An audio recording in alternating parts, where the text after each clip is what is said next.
किसी ने पूछा है कि यदि किसी चीज की इच्छा हो ही जाए तो उसे पूरी कैसे करें। देखिए, अगर 10 तरह की इच्छाएं होंगी तो पूरी नहीं होंगी, क्योंकि ऊर्जा फिर यहाँ वहाँ भाग जाएगी। कभी इसमें भाग जाएगी, कभी उसमें भाग जाएगी। कभी लगेगा बहुत अमीर हो जाऊं, कभी लगेगा ये स्त्री मिल जाए, कभी लगेगा कि नहीं घर में सब मेरे हिसाब से चलने लगे, कभी लगेगा नहीं मैं प्रधानमंत्री बन जाऊं, कभी लगेगा कि नहीं मैं अपने घर का बॉस बन जाऊं, ऑफिस का बॉस बन जाऊं, कभी मुझे ये मिल जाए, कभी लगेगा कि नहीं मुझे ये भी, ये पैसा भी चाहिए, ये धन भी चाहिए, मुझे सोना भी है, उठना भी है, गाड़ी भी चलानी है, लैपटॉप भी चलाना, मुझे ये भी चाहिए। जब 10 तरह की इच्छाएं होंगी तो पूर्ति होने की संभावना कम हो जाती है।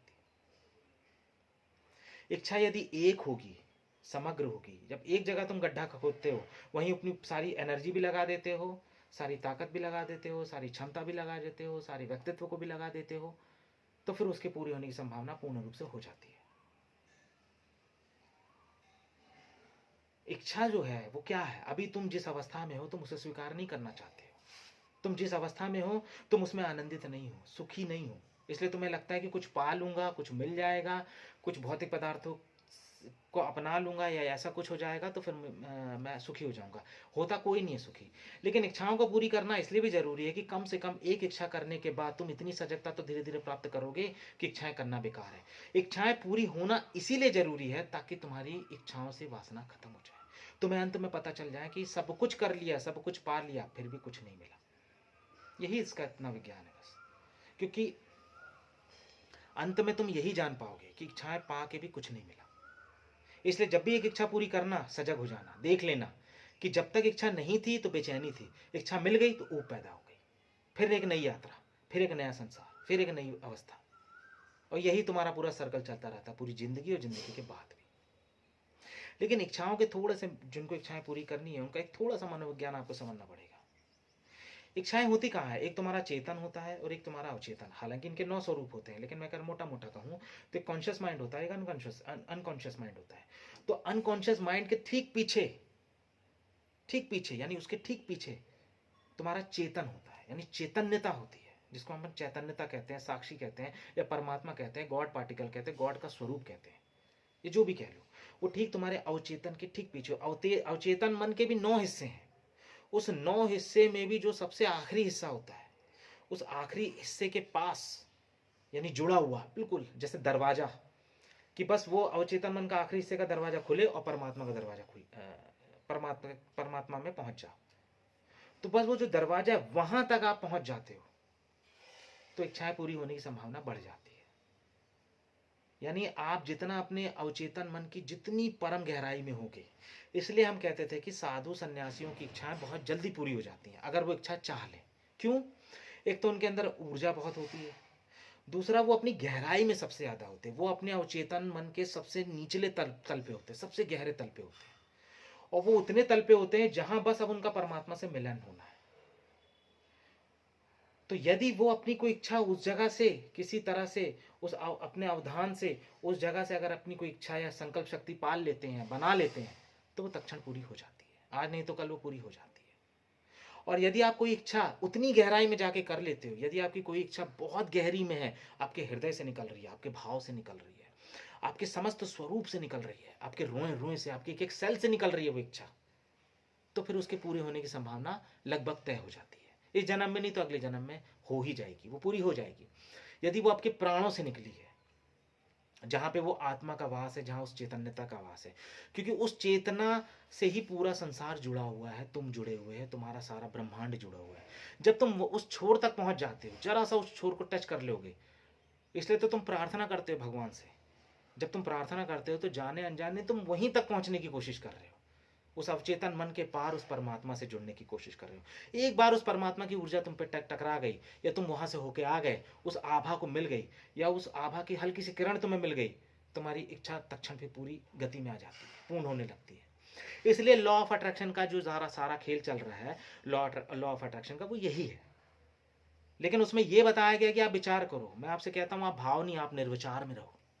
आप जितना निर्विचार होते जाओगे उतनी आपकी भाव दशा एक जगह संगठित होती जाएगी, आपकी ऊर्जा एक जगह, जो विचारों के माध्यम से भूतकाल और भविष्य काल के माध्यम से इधर उधर बिखर रही थी, वो एक जगह सारी ऊर्जा संग्रहित होने लगेगी, उसका एक पिंड बनने लगेगा।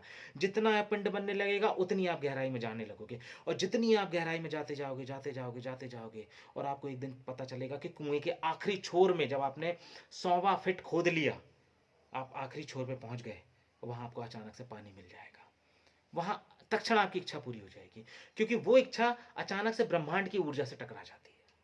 वैज्ञानिक कारण यही है, मनोवैज्ञानिक कारण यही है कि वो इच्छा को बस आपको किसी तरह से उस अवचेतन मन की आखिरी दशा तक लेके जाना है। और वहां आप तभी लेके जाओगे जब आप कम विचारशील रहोगे, जब आपका जो विचार करने की जो क्षमता है वो कम होगी। जितनी कम होगी उतनी ऊर्जा बचेगी, जितनी ऊर्जा बचेगी उतनी एक जगह संगठित होगी, उतनी संकल्प शक्ति मजबूत होगी, उतना मन पे नियंत्रण आने लगेगा, मन इधर उधर भटकाएगा नहीं। तो आप पहले चेतन में, अवचेतन में, subconscious, unconscious, super unconscious, superlative unconscious, subconscious mind, जितने भी तुम्हारे पराचेतन तक है, वहां तक तुम आखिरी छोर में पहुंच जाओगे। और जैसे ही तुम उस आखिरी छोर में यानी परमात्मा को हल्का सा टच करोगे, तो तुम्हारी इच्छा ब्रह्मांड की इच्छा बन जाएगी, और फिर उसको पूरी होने में ज्यादा समय नहीं लगना। लेकिन वहां तक आदमी पहुंच नहीं पाता। और जो तुम्हारी क्षुद्र इच्छाएं होती हैं, तो वो सब डिपेंड करती हैं कि कौन सी इच्छा तुम्हारी कितनी बड़ी है, क्योंकि उसके लिए और भी लोग लगे पड़े हैं। तो इसलिए हर इच्छा का अपना एक अलग स्वरूप है, अलग ताकत है। कुछ जगह आप गड्ढा खोदोगे तुरंत पानी मिल जाएगा, समंदर के बाजू में आप गड्ढा खोदोगे पानी तुरंत मिल जाएगा, रेगिस्तान में गड्ढा खोदोगे तो हो सकता है तुम्हें 1000 फीट खोदना पड़े, तब जाके भी पानी ना मिले। ये डिपेंड करता है तुम्हारी सिचुएशन पे, तुम्हारे भाव शरीर पे, कि तुम्हारा भाव शरीर कितना मजबूत है, तुम्हारा चेतन मन तुम्हारे कितने नियंत्रण में है, तुम्हारा चेतन मन तुम्हारे कितने नियंत्रण में, तुम्हारा मन कितने नियंत्रण में। इसलिए जो लोग बहुत अमीर हैं, धनवान है, मान पद प्रतिष्ठा में है, तो तुम देखना कहीं ना कहीं कुछ हद तक वो अपने मन को नियंत्रण में करके रखे हुए हैं।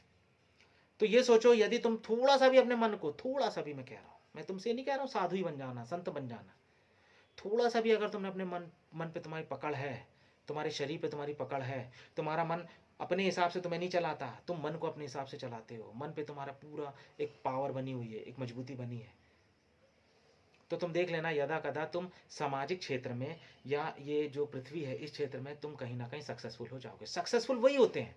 इसलिए जो सक्सेसफुल इंसान क्या कहता है तुमसे, वो तुमसे कहता है अगर तुम्हें स्टार बनना है, हीरो बनना है, या तुम्हें आईएएस बनना है, आईपीएस बनना है, तो पढ़ाई छोड़नी पड़ेगी, खाना पीना छोड़ना पड़ेगा, लड़कीबाजी छोड़नी पड़ेगी, इधर उधर आना जाना छोड़ना पड़ेगा, तुम्हें हर चीज़ छोड़नी पड़ेगी। क्यों? अब हर चीज़ छोड़ने का मतलब ये है कि मन को वश में करना। मन को वशी में तो कर रहे हो कहीं ना कहीं। रोज सुबह 8 बजे तक सोते थे, 4 बजे तक सो रहे हो, उठ जा रहे हो, ब्रह्म मुहूर्त में उठ जा रहे हो, योगा कर रहे हो, पढ़ाई में लग जा रहे हो, अपने दोस्तों के साथ पिक्चर नहीं जा रहे हो, किसी लड़की को नहीं देख रहे हो, फ़ोन नहीं उठा रहे हो, ये सब नहीं कर रहे हो, एक जगह कोने में जाके पढ़ रहे हो, रिश्तेदार आ रहे हैं, सब मस्ती ठिठोली चल रही है, शादी ब्याह हो रहा है, लेकिन तुम लगे हो पढ़ाई इन सब करने में। तो क्या हो रहा है, कहीं ना कहीं तुम तप ही तो कर रहे हो, तपस्या ही तो कर रहे हो, साधना ही तो कर रहे हो। साधना का मतलब क्या है, जहाँ तुम एक जगह अपने मन को ले आओ। तो जब तुम पढ़ाई में एक जगह अपने मन को ले आते हो, किसी कार्य में एक जगह अपने मन को ले आते हो, किसी व्यवस्था में अपने मन को ले आते हो। इसलिए मैं कहता हूँ पढ़ाई से पहले बच्चे को सबसे पहले उसके मन को नियंत्रण करना सिखाना जरूरी है।